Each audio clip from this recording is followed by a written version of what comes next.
Good morning, beloveds. I'm back in my regularly scheduled room in my regularly scheduled time.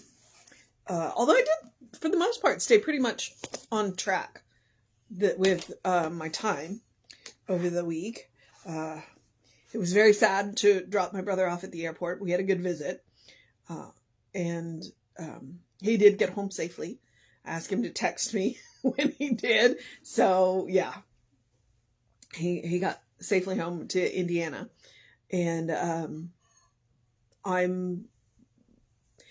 it was hard for me to do anything last night. I was just like, you know what? So I didn't. So if you were looking for the Sunday service, I'll get it up tonight after I get off work.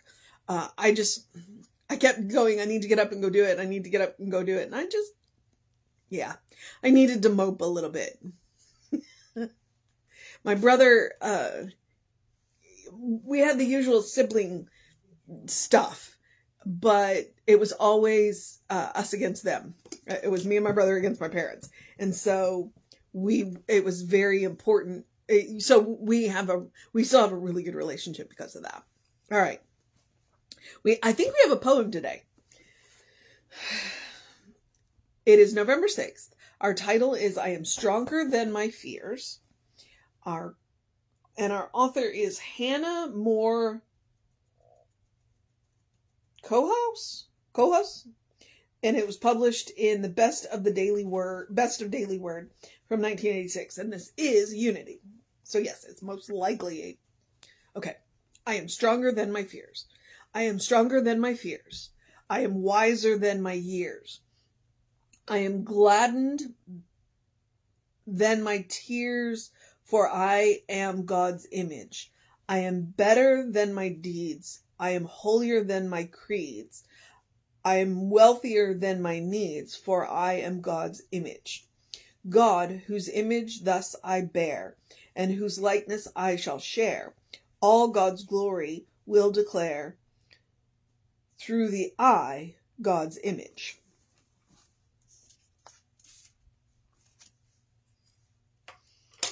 All right. I enjoy this kind of poetry for a couple of reasons. One, it's short. But two, because it is declaring. One of the things that Jesse said, it's been a few years, that stayed with me, is to be careful of the words you put behind I am. Because that is your declaration to the universe of what you are. That's why I try not to say I am sick. I try and say I'm not feeling well, but I try, so you want to be very careful about the words that you use to declare who and what you are to the universe. I say I am a beloved child of God. And that's what she's doing here. She's going through and she's making declarative statements, and then she's saying why. Because a lot of times we can make statements and people are like, well, where do you get off saying that? Well, you know what? Why she's saying it is because she is the image of God. She is reminding herself and each one of us that we are the image of God. We are God. We are spirit made manifest. And the fullness of God is available to us all of the time. Now, here's where you're, do you think you're God? No, I don't think I'm God. And Science of Mind doesn't think that either. What Science of Mind says is the fullness of God is present and available to you all of the time. But because we are having a material experience, we are limited. We can only use as much as we can. But what New Thought is saying is that we've been playing small. We've been playing small, in as much of the fact is that if the fullness of God is available to us, then there's a lot more, as she says. I'm stronger than my fears. I'm wiser than my years. I'm wealthier than, I'm holier than. She says all this. I am, because God is available to me through me. So that all of that, I am, and I'm more than I think I am. Too many of us are playing small. Too many of us are playing small. It was one of those things, and it was, I came to New Thought via the psychic community. And I had a beloved teacher who has since made her transition. She made her transition earlier this year. And she brought in somebody who was doing something, and I don't remember, but one thing that always stuck with my teacher, not even because I don't remember who it was that came in. What always stuck with my teacher was that this person said to me, "You need a bigger stage." And so when I got ordained, she reminded me of that. She said, "You needed a bigger stage, and look, you've got one." And so it's that reminder is too often we play small to fit in. And yet what we want to do is create a better world. Well, to create that better world, we can't play small. Now, it doesn't mean we have to jump to, enormous big. We can gradually increase, but that's the point. It's like, let me remind you, the fullness of God is available to you right here, right now, always. God is not bound by time and space. Therefore, all I'm asking you to do is push on your boundaries just a little bit today, and a little bit tomorrow, and a little bit the day after that. And gradually, you will increase who you think you are. You will gradually increase your connection to that spirit. You will have all of the things that, and her name just popped right out of my head. Hannah says, you will be stronger, you will be wiser, you will be gladder than your tears. You will be better than your deeds, holier than your creeds, wealthier than your words, because you know who you are. You know what you are. You know what you're connected to. At any time, you connect to, and I use the word connect, but that's not even really what I mean. You're always connected to. It's a matter of, I visually plug in when I am working on something. I literally pull out my industrial strength extension cord and plug in. That is for me the key of, okay, I'm actually working on something. This is what I need. And it's a visual that works for me. I mean, I grew up in this era, right? My mom's an electrical engineer. I grew up with that. So that is the image that works for me. But another image that works for me is the hose method, because I grew up, at one point the house that my parents owned was on 4 acres of land. So I grew up knowing about hoses. I grew up knowing that, you can bend a hose in half and stop the flow. I also know that you could step on a hose and stop the flow. And so while I use the extension cord to plug in, that is conscious plugging in to the source of my own being. I'm going to remind you that what we are is we're actually hoses. We're connected, and it is always God, spirit, is always flowing through us, or at least to us. The problem frequently is that we have kinked our hose. So the fullness that we could have flowing through isn't, and it's because we've gotten in our own way. Nobody else can kink your hose, because nobody can get between you and the source of your own being.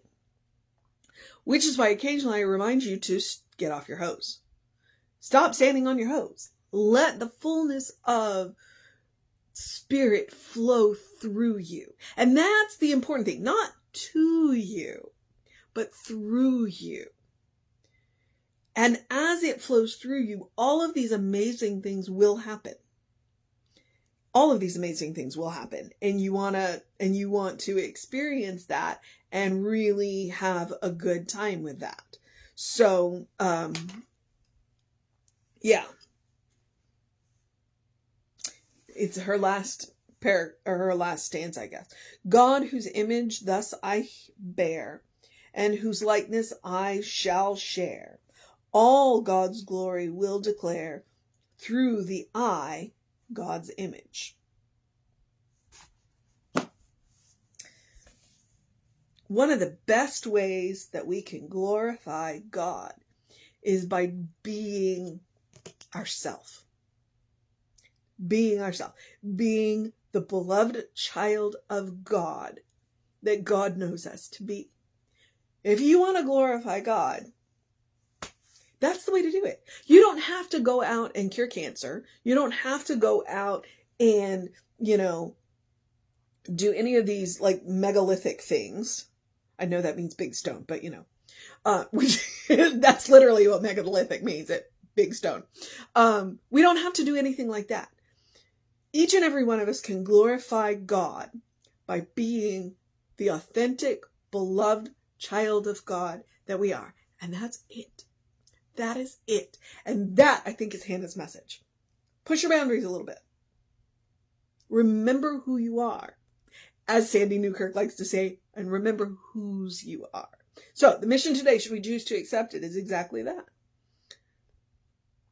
To be conscious of who we are. To be conscious that we bear God's image. And to push our boundaries a little bit more about what that means in our own lives. That's the mission. Know who you are. That you carry God's image. That you are God's image. That you bear God's image, as she says. And to push boundaries a little bit every day about knowing who you are. All right, beloveds, that is the mission today. The other mission is the same mission I give you every day, which is to do something loving for yourself, do something kind for yourself, do something compassionate for yourself.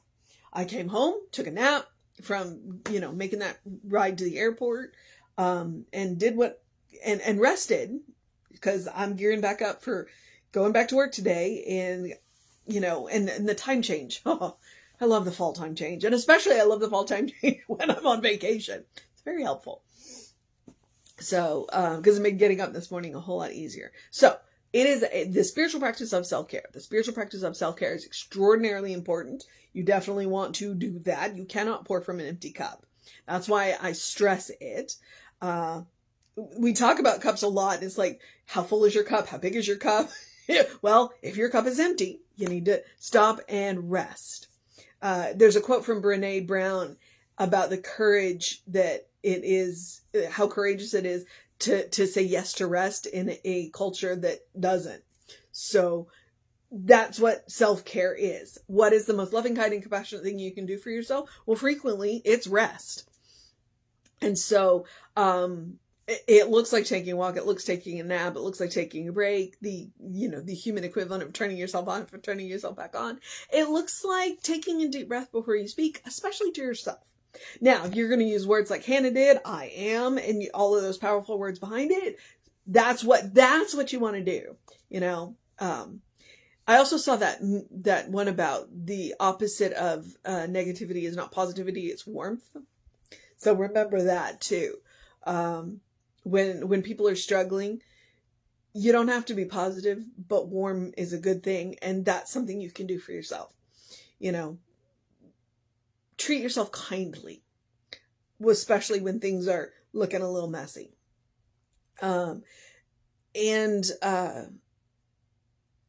other things that, what is the most loving, kind, and compassionate thing for you? I have my 3 rote examples that I give you. But I also want to remind you a couple of others. One is eat dessert first, which by now means don't save the good stuff.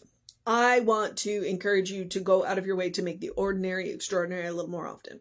Don't save all the fancy stuff just for the holidays. Do it on an ordinary Tuesday. Make Tuesday special, or Thursday. Tuesday and Thursday are probably the most ordinary days we've got. Like, what special happens? Although tomorrow is election day, so there's that. That's why I pick on Tuesday. It's like, what special happens on a Tuesday? So, go ahead, make it ordinary, make it extraordinary. Burn the nice candles now, write in the good notebooks now. When you come across those pictures that you forgot you had, hang them up on the wall so you can see them more often. All right. I also want to remind you that joy is a quality of God, since we are talking about self-care. Joy is a quality of God. Why do I say this? Because no matter what is going on in the world, no matter what is going on in your life, you deserve joy. So if joy is a quality of God, therefore joy is a quality of you. You just need to make room for it. And there's ways to do that. There's a particular memory that brings me joy every time I remember it. Having a moment cuddle with my cat brings me joy. So I want you to make room for joy no matter what is going on in the world. At no time should you ever think the world is a mess and my life is a mess and I don't deserve joy. Because you do. So make room for it, please. You always deserve joy. It's quality of God. Therefore, quality of you. So please make room for it. All right. And if anything, these last few years have taught me, to make room for joy. Okay. Deep breath and forward march into the, social media? No, rest of the suggestions. Do something to engage your mind and your body, whatever that looks like for you. I did go for a bike ride today and it was good. We're just on the borderline of you need the coat, but you don't need the coat. So you start out cold and then you got hot. Drink plenty of water. Hydration is super important. You've heard me talk about this. Your brain works better, your body works better, and your skin looks better when you are well hydrated. So hydrate, please. And